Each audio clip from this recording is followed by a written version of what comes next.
сходят хмуро, край суровый тишиной объят, у высоких берегов Амура веселые родины стоят. И го пуснахме вече за печат. Само вас чака след много време. Решихме да не ще натискаме. Мен ще седнем да се видим.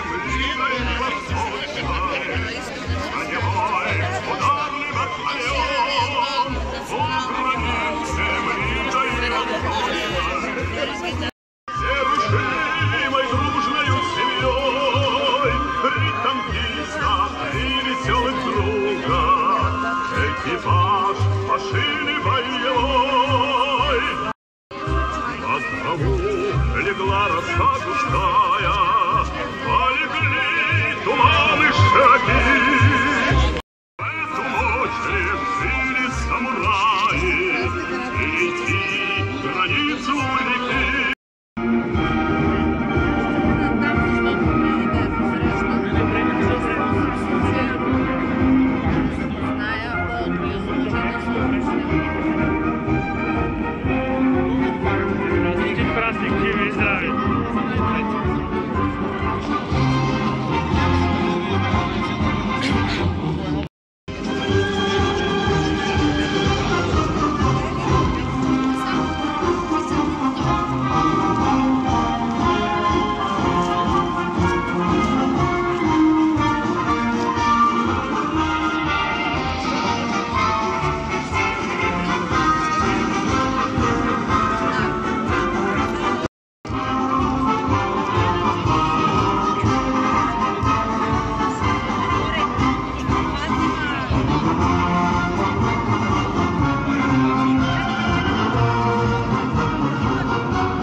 Вместе с ней горел закат, друзей хороших езжать осталось в темноте.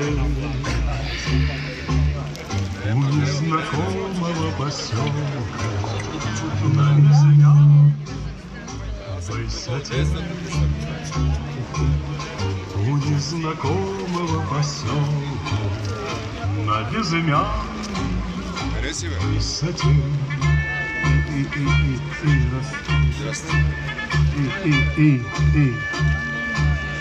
Проба.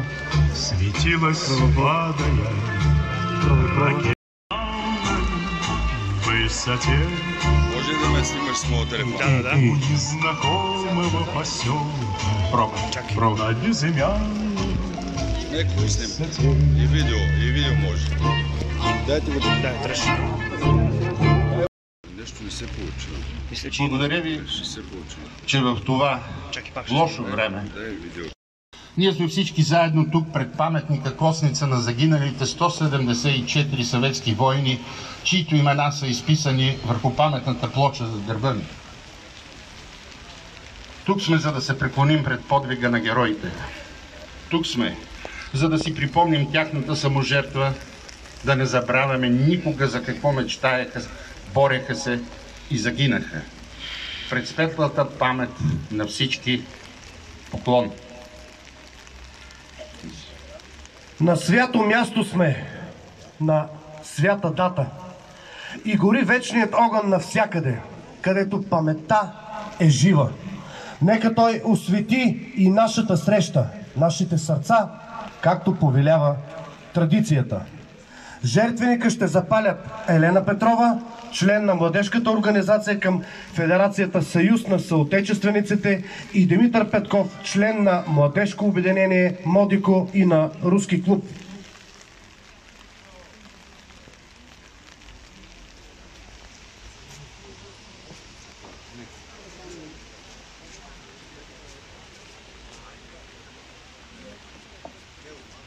Нещо не се получава. Мисля, че Благодаря ви, Ще се получава. че в това чакай пак ще лошо време Дай видео.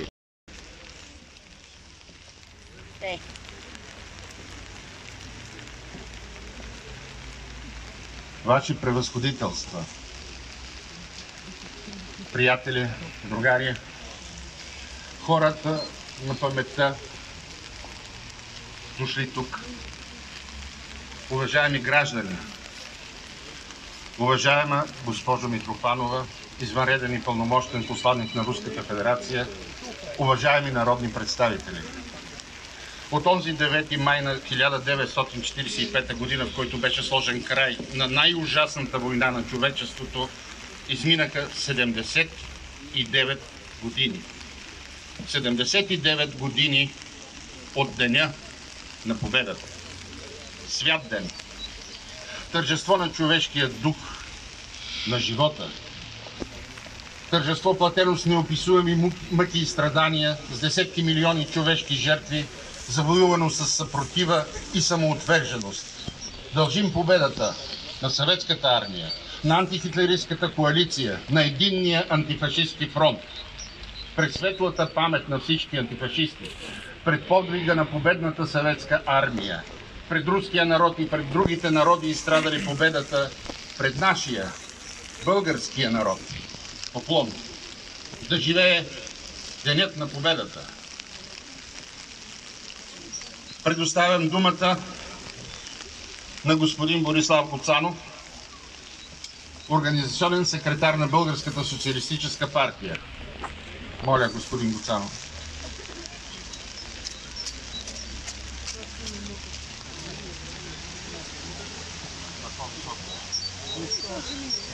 Уважаеми ветерани, дълбок поклон пред вас. Уважаема госпожо Митрофанова, извънреден и пълномощен посланник на Руската федерация в Република България, Ваши превъзходителства, уважаеми дами и господа, няма друг ден в историята на човечеството, който може да се сравни с 9 май. Няма такъв сблъсък, който да познава историята, и няма толкова много жертви дадени за свободата на хиляди народи, за свободата на Русия, за свободата на България. Няма друг ден, който да е толкова радостен и заедно с това да го посрещаме с сълзи на очите. Говори се за Денят на Европа, но Денят на Европа е роден благодарение на Деня на победата. И нямаше да има Ден на Европа, ако нямаше Денят на победата. И не трябва да забравяме този факт. Независимо, че през последните години и тук в България се прави всичко възможно да бъде изкривена историята. Най-голямата мисия на всеки един от нас е именно да не се изкривява историята и да не се забравя. Ако не искаме отново да има милиони жертви, защото и сега военните конфликти чукат на вратата на света. И ако ние не сме осъзнали защо са изградени тези паметници, защо е била саможертвата на тези хора и не успеем да ги съхраним, значи ще повторим тези грешки. Аз съм сигурен, че всеки един от нас, който днес присъства тук, е наясно с това. Всеки един от нас разбира колко е важно да съхраним историята и тя да не бъде изкривявана. Надявам се, че паметникът на Съветската армия ще бъде възстановен там, където е неговото място. И там да се отдава поклона на тези хора, които освободиха България от най-тежкото изпитание – фашизмът. И не трябва никога да забравяме тези исторически факти. Аз се радвам, че на мен се предостави думата. Благодаря за това и искам по този начин да изразя солидарността си към всички хора, които искат България да почита паметта, искат тя да бъде част от Европа, но да не забравя историята и да бъде винаги в тези добри отношения с страната, която два пъти нас не освобождавала Русия. Честит празник! Честит Ден на победата! Честит Ден на Европа! Браво! Браво! Браво!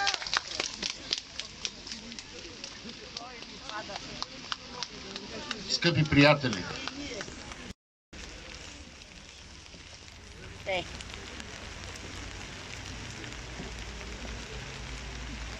Ваши превъзходителства,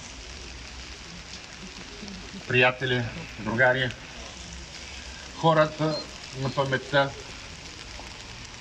дошли тук, уважаеми граждани, уважаема госпожо Митрофанова, извънреден и пълномощен посланник на Руската федерация, уважаеми народни представители. От онзи 9 май на 1945 година, в който беше сложен край на най-ужасната война на човечеството, изминаха 79 години. 79 години от деня на победата. Свят ден. Тържество на човешкия дух, на живота. Тържество платено с неописуеми мъки и страдания, с десетки милиони човешки жертви, завоювано с съпротива и самоотверженост. Дължим победата на съветската армия, на антихитлеристската коалиция, на единния антифашистски фронт. Пред светлата памет на всички антифашисти, пред подвига на победната съветска армия, пред руския народ и пред другите народи, изстрадали победата, пред нашия, българския народ. Поклон! Да живее денят на победата! Предоставям думата на господин Борислав Гуцанов, организационен секретар на Българската социалистическа партия. Моля, господин Гуцанов.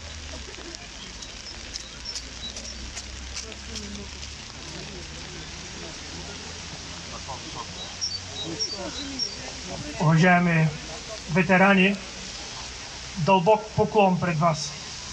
Уважаема госпожо Митрофанова, извънреден и пълномощен посланник на Руската федерация в Република България, Ваши превъзходителства, уважаеми дами и господа, няма друг ден в историята на човечеството, който може да се сравни с 9 май. Няма такъв сблъсък, който да познава историята, и няма толкова много жертви дадени за свободата на хиляди народи, за свободата на Русия, за свободата на България. Няма друг ден, който да е толкова радостен и заедно с това да го посрещаме с сълзи на очите. Говори се за Денят на Европа, но Денят на Европа е роден благодарение на Деня на победата. И нямаше да има Ден на Европа, ако нямаше Денят на победата. И не трябва да забравяме този факт. Независимо, че през последните години и тук в България се прави всичко възможно да бъде изкривена историята. Най-голямата мисия на всеки един от нас е именно да не се изкривява историята и да не се забравя. Ако не искаме отново да има милиони жертви, защото и сега военните конфликти чукат на вратата на света. И ако ние не сме осъзнали защо са изградени тези паметници, защо е била саможертвата на тези хора и не успеем да ги съхраним, значи ще повторим тези грешки. Аз съм сигурен, че всеки един от нас, който днес присъства тук, е наясно с това. Всеки един от нас разбира колко е важно да съхраним историята и тя да не бъде изкривявана. Надявам се, че паметникът на Съветската армия ще бъде възстановен там, където е неговото място. И там да се отдава поклона на тези хора, които освободиха България от най-тежкото изпитание – фашизмът. И не трябва никога да забравяме тези исторически факти. Аз се радвам, че на мен се предостави думата. Благодаря за това и искам по този начин да изразя солидарността си към всички хора, които искат България да почита паметта, искат тя да бъде част от Европа, но да не забравя историята и да бъде винаги в тези добри отношения с страната, която два пъти нас не освобождавала Русия. Честит празник! Честит ден на победата! Честит ден на Европа! Браво! Браво!